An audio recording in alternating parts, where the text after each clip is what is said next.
जानते हैं देश के कुछ हिस्सा ना आप अनुभव करिएगा तो महसूस कर लीजिएगा कि कुछ हिस्सा और वो मानवता का हिस्सा जो अपने आप को बताते चल रहे कि मैं मानवता की कड़ी में हूँ, लेकिन सच मायने में आपको पता होगा कि वे व्यक्ति कहीं न कहीं किसी न किसी रूप में वे व्यक्ति समस्या से ग्रसित हैं। और यह समस्या क्यों उनके साथ?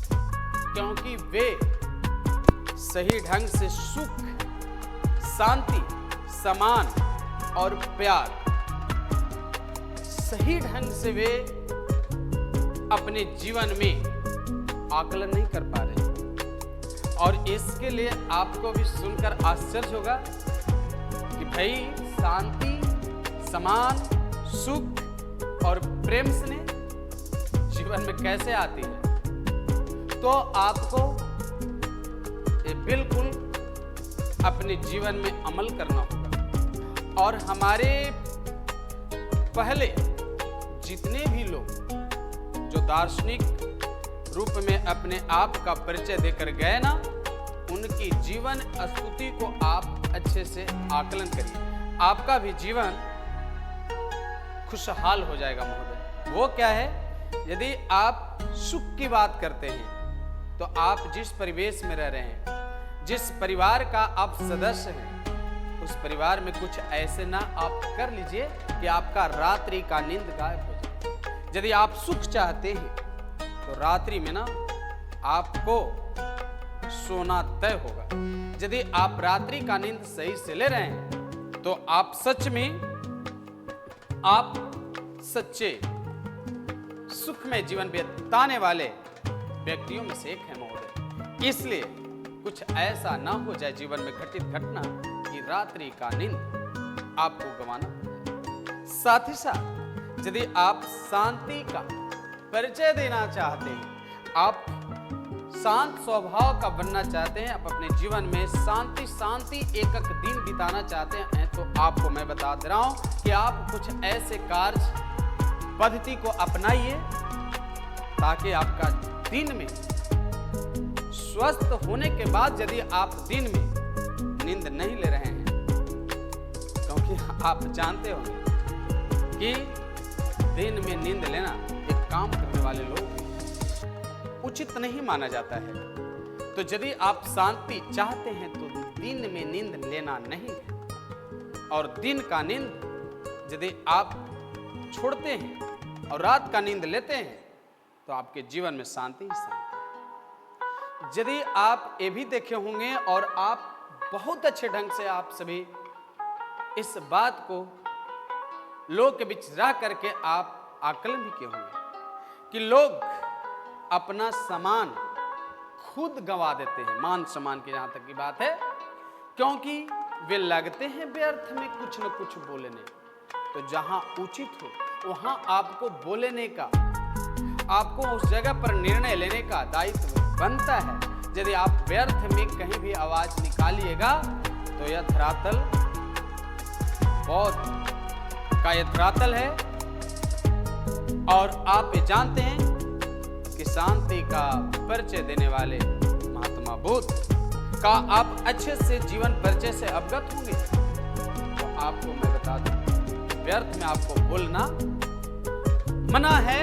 और जब आप व्यर्थ में बोलना यानी बंद करिएगा, आपका उस दिन से सम्मान मिलना शुरू हो जाएगा। और रही बात अगली बात, आप लोग से राय साझा करने में बहुत ही अच्छा लग रहा है, क्योंकि आप हमारे सेशन में अच्छे से आप जुड़कर हमारी बात को सुन रहे हैं। तो इसी बीच में यदि आप प्यार चाहते हैं, प्रेम से रहना चाहते हैं, तो एक छोटी सी और भी हमारा आग्रह है कि आप सभी जितना हो सके आप लोगों के साथ, आपको पता होगा कि जितने अच्छे से आप परिवार के साथ एक एक पल का समय बिताइएगा, वही आपके लिए प्यार बनेगा। इसलिए अपनों को छोड़ना बंद कर दीजिए। यदि आप अपनों को जिस दिन से, समझ रहे ना, यानी छोड़ने लगेगा, उस दिन से आपका प्रेम खत्म हो जाएगा। इसलिए अपनों को छोड़ना मना है। आप जानते हैं, आप शांति से सुबह जागिए और सुबह जागने के बाद नेत्र की पलक को थोड़ा डाउन करिए और एकांत में हो करके थोड़ा सोचिए कि आपको इस जगह पर ना होने से, आपको उस समूह में ना होने से किसको किसको प्रभाव पड़ेगा, किसकी आंखों से आंसू आएगी। आपको कार्य छवि में सक्रिय ना होने से आपको बिल्कुल उन व्यक्तियों का नाम आपके सामने आ जाएगा कि आपके प्रभाव से कितने लोग प्रभावित हो जाएंगे, जिनकी आंखों में आंसू आपके ना होने से और आपके कार्य के सही ढंग से संचालन न होने से जिनकी आंखों में आंसू आ जाए, सिर्फ वही आपका है, सिर्फ वही अपना है, बाकी आपका अपना नहीं है। इसलिए क्या आप सोचते हैं कि दुनिया के सारे लोग आपके बारे में अच्छे सोचते हैं? नहीं, आप बस मेडिटेशन की स्थिति में आइए और एक दिन ऐसा करके देखिए, आपका सारा चीज क्लियर हो जाएगा कि आपके साथ रहने वाला कौन है और आपसे किसको बेचैनी होगी, बस वही आपका अपना है। क्योंकि झूठों का जानते हैं ना, आपको पता होगा कि झूठों के तारीफ बांधने वाले आपके साथ तारीफ का पुल बांध देंगे, लेकिन करेंगे वही जो सोच रखे हैं। इसलिए कभी आप अपनी प्रशंसा पर मत जाएं। इसलिए प्रेम स्नेह से रहना है तो अपनों को छोड़ना मना है।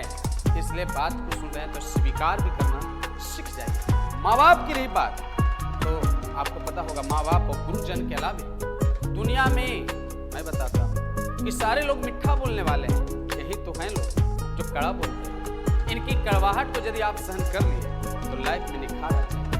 क्योंकि बात सुनने में थोड़ा सा तो बेचैनियां आएगी, लेकिन जीवन में निखरने में तनिक सी भी आपको देर नहीं लगेगी। आप जीवन में निखार लाना चाहते हैं कि आप अपने जीवन में निखरना चाहते हैं, आप खुद सुन लीजिए और सोच लीजिए। यदि अच्छे से एजुकेशन ले रहे हो तो एजुकेशन देने वाले शिक्षक आपके हैं। यदि आप धार्मिक परंपराओं के अनुसार आप चल रहे हैं तो उस धर्म प्रचलन में जो आपको नाता जुड़ा है वह आपका धर्म गुरु है। इनकी बातों को कभी इग्नोर ना करें। साथ ही साथ आप लोग को यह भी बताया जाए कि यह जिंदगी शीशा और हीरे की तरह है। पता होगा कि जीवन में आपको नई नई उपलब्धियां मिलेगी, लेकिन पुरानी उपलब्धियां को मत भूलिए। नए रिश्तेदार मिलेंगे तो पुराने रिश्तेदार को मत भूलिए। नए रिश्तेदार तो आपके यहाँ आएंगे, चेयर लगा कर बैठेंगे, पुराने रिश्तेदार तो आपके दुख में बताइए साथ साथ बताइए कंधे से कंधे मिलाकर चलेंगे। इसी तरह है जीवन, यह शीशे और हीरे की तरह है। जब कीमती है, शीशा ने हीरा से पूछता है कि भाई तुम कीमती हो, मैं मानता हूं, लेकिन महत्व मेरा भी अपनी जगह पर है। क्योंकि जब तुम्हें लोग यूज करेगा, तब तुम्हें जब धारण करेगा अपने शरीर पर ना, तो शीशा कहता है कि हम ही को लोग आकर खोजेगा, क्योंकि वह अपना चेहरा, अपना सुंदरता और अपनी जेवर का चमक देखने के लिए शीशा की आवश्यकता होती है। इसलिए शीशा और हीरा में काफी का अंतर है। इसलिए क्या करिएगा, आपका जीवन इसी तरह से चलते रहेगा। कहीं आपको बताइए जो मित्र होंगे वह गरीब वर्ग का भी होंगे, कोई मित्र ऐसे होंगे जो अमीर वर्ग का होंगे। अमीर तभी शोभा देता है जब साथ में गरीब होता है, क्योंकि अंतर जो आप रखे हैं, यदि गरीब दुनिया में लोग नहीं होता तो आप अमीर को किसको नाम से परिभाषित करते हैं? अमीर को, ये अमीर है और वो गरीब है। यदि गरीब है तभी तो अमीर। इसलिए इस अंतर को आप समझिए महोदय। ठीक है, तो आपको इस सेशन में हम कितना देर का समय लिए, अच्छा लगा होगा तो लाइक कमेंट जरूर करिएगा। फिर मिलेंगे नए वीडियो के साथ। धन्यवाद।